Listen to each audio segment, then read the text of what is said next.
एक गांव में अर्जुन अपनी बहन राधा के साथ रहा करता था। अर्जुन बहुत गरीब मछुआरा था।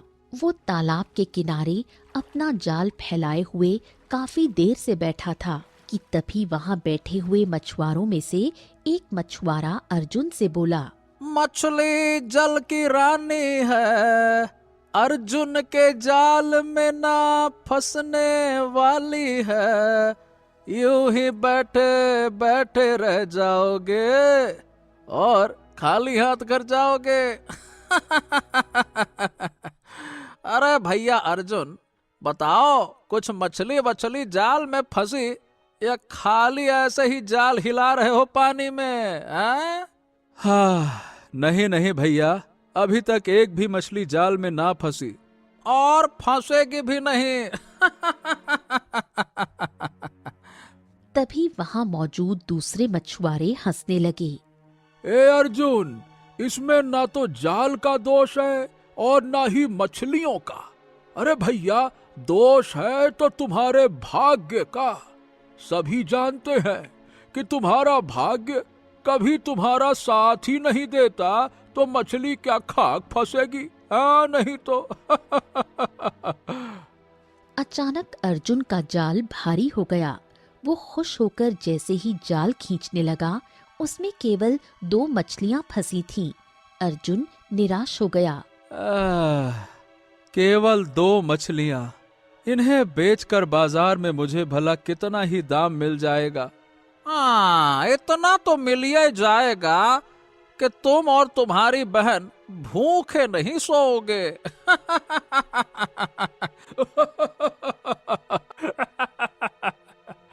ये कहकर दोनों मछुआरे हंसने लगे। अर्जुन चुपचाप उन 2 मछलियों को लेकर बाजार पहुंचा और बेच दिया। शाम को घर पहुंचकर उसने कुछ धन राधा के हाथ पर रख दिया। ये क्या, केवल 2 सिक्के? हाँ, सारा दिन जाल फैलाए तालाब में बैठा रहा, परंतु मेरे जाल में 2 से ज्यादा मछलियां फंसी नहीं सकी, तो मैं क्या करूं? राधा क्रोधित हो गई। दूसरे मछुआरों के जाल तो पूरे भर जाते हैं। अपने पड़ोसियों को देखो, कितने ऐशो आराम से जीवन व्यतीत कर रहे हैं। अर्जुन की आंखों में आंसू आ गए। अरे तो तुझको क्या लगता है राधा? अरे क्या मैं नहीं चाहता कि मेरा जाल भी मछलियों से भर जाए? परंतु मेरा भाग्य साथ नहीं देता, तो मैं क्या कर सकता हूँ? मेरी फूटी किस्मत है।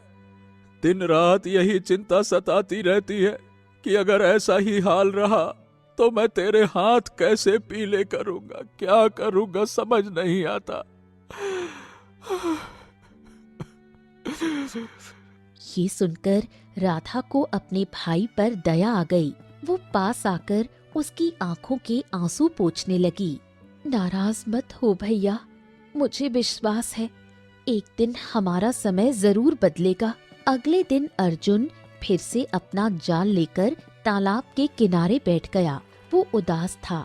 उसी समय वही मछुआरे उसके पास आ गए। मछली जल की रानी है, कभी तो जाल में फंसेगी मेरे भाई। ऐसे उदास मत बैठो। ए अर्जुन, देखो भाई, कल के मजाक का बुरा मत मानना। अब यह तो हम दोस्तों के बीच में चलता है ना। अरे नहीं भाई, मेरा मजाक तो सारा गांव उड़ाता है। मैं तुम्हारे मजाक का क्यों बुरा मानूंगा? बोलो। देखो अर्जुन, मेरी बात गौर से सुनो। अब तुम्हारा भाग्य साथ नहीं देता और तुम्हारे जीवन में मुसीबतें कब तक रहेंगी ये कोई नहीं जानता। तुम्हारा जो जीवन है उसमें जवान बहन की जिम्मेदारी भी है, उसके हाथ भी पीले करने हैं। तुमसे कहना चाहता हूँ कि हमारे गांव के मंदिर में पंडित धनी राम बहुत ज्ञानी पंडित हैं। सुना है वो लोगों के हाथ देखकर भूत भविष्य वर्तमान सब बता देते हैं। तुम एक काम करो, तुम अपना हाथ पंडित धनी राम को दिखा दो एक बार, देखो वो क्या बोलते हैं। क्या कहते हो? अर्जुन ये सुनकर चौंक गया। कुछ देर बाद अर्जुन मंदिर पहुंचा और पंडित धनीराम के सामने अपना हाथ फैलाकर खड़ा हो गया। नमस्ते पंडित जी। पंडित जी, ये देखिए, हाथ देखिए पंडित जी, अब और गरीबी नहीं सही जाती है। मेरे हाथ की रेखाएं देखकर बताइए, क्या सारा जीवन मेरा मुसीबतों से ही घिरा रहेगा क्या? मेरी फूटी किस्मत मुझे कहां तक ले जाएगी?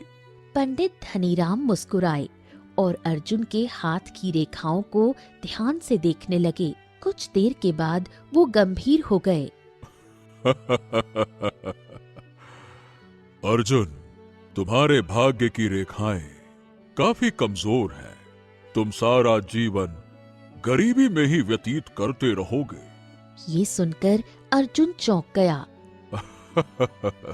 सुनो सुनो सुनो, परंतु अगर तुम किसी ऐसी लड़की की तलाश करो जिसके भाग्य की रेखाएं अत्यंत मजबूत हों, तो तुम्हारा भाग्य बदल जाएगा और तुम भी धनवान बनने का शुभ लाभ प्राप्त कर सकते हो।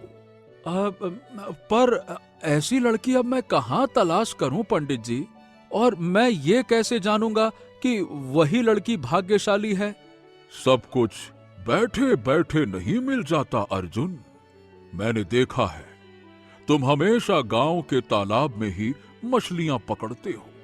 अरे मछलियां पकड़नी है तो समंदर में जाओ, क्या पता गांव से दूर तुम्हें कोई ऐसी लड़की मिल जाए, क्या पता, और नियति तुम्हें उससे मिलवा दे, क्या पता। इतना कहकर पंडित धनीराम चुप हो गए। अर्जुन मंदिर से निकलकर चुपचाप घर पहुंचा और सारी घटना राधा को बताई। पंडित जी की बात को इतनी गंभीरता से मत लो भैया। आप कहाँ भटकते फिरोगे? क्या सोच लिया है? हमारे गांव से दूर जो एक समंदर है ना राधा, उस समंदर में एक सुनसान टापू है। कहते हैं बरसों पहले मछुआरे उस टापू पर जाते तो थे और मछलियां भी अच्छी पकड़ते थे। और मैंने ये भी सुना है कि वहां जाल फैला दो तो जाल मछलियों से एकदम लबालब भर जाता है। मैंने सोच लिया है कि मैं अब अपनी किस्मत वहीं आजमाऊंगा। राधा डर गई। भैया, क्या पागल हो गए हो? वो टापू बरसों से सुनसान है। कहते हैं वहाँ बहुत विचित्र घटनाएं होती रहती हैं। अब तो वहाँ कोई जाता भी नहीं। अगर वहाँ कुछ मिलेगा तो बस सन्नाटा। अरे मुझे सन्नाटे से क्या करना है राधा? मुझे तो मछलियां पकड़नी है और अपना भाग्य आजमाना है। पंडित जी की बातों में जरूर कोई गहराई है जो गांव में रहकर समझ में नहीं आ सकती। अगले दिन अर्जुन अपनी नाव लेकर समुद्र की ओर चला गया और नाव चलाने लगा। कुछ देर बाद अर्जुन टापू पर पहुंचा। यही वो टापू है जहां बरसों पहले मछुआरे मछलियां पकड़ने आते थे। उसने नाव को किनारे बांधा और सुनसान टापू को देखने लगा। तभी उसे दूर एक धुआं उठता हुआ दिखाई दिया। अरे ये क्या, धुआं उठ रहा है? इसका मतलब यहाँ कोई रहता है, मगर यहाँ सन्नाटे के अलावा तो कुछ नहीं मिलना चाहिए। लोग कहते हैं कि डर की वजह से यहाँ कोई आता ही नहीं। चलो देखते हैं वहां है कौन। अर्जुन की दिलचस्पी बढ़ गई और उसने धुएं की दिशा में कदम बढ़ा दिए। कुछ देर बाद अर्जुन को एक झोपड़ी दिखाई दी। अरे हे भगवान, यहाँ तो एक झोपड़ी भी बनी हुई है। ये क्या चक्कर है? अर्जुन झोपड़ी में चला गया। वहाँ एक बुजुर्ग व्यक्ति चूल्हे पर खाना बना रहा था। अरे दादा रे दादा, राम राम। मैंने तो सुना था कि इस टापू में कोई नहीं रहता। हाँ, कोई नहीं रहता सिवाय मेरे, लेकिन तुम कौन हो? अर्जुन ने मुस्कुराते हुए पूरी घटना उसे बताई। नमस्ते। पंडित जी के कहने पर बस अपना भाग्य आजमाने के लिए आया हूं। मेरा भाग्य कभी मेरा साथ नहीं देता जब से आंखें खोली हैं। तब से मैं और मेरी बहन सिर्फ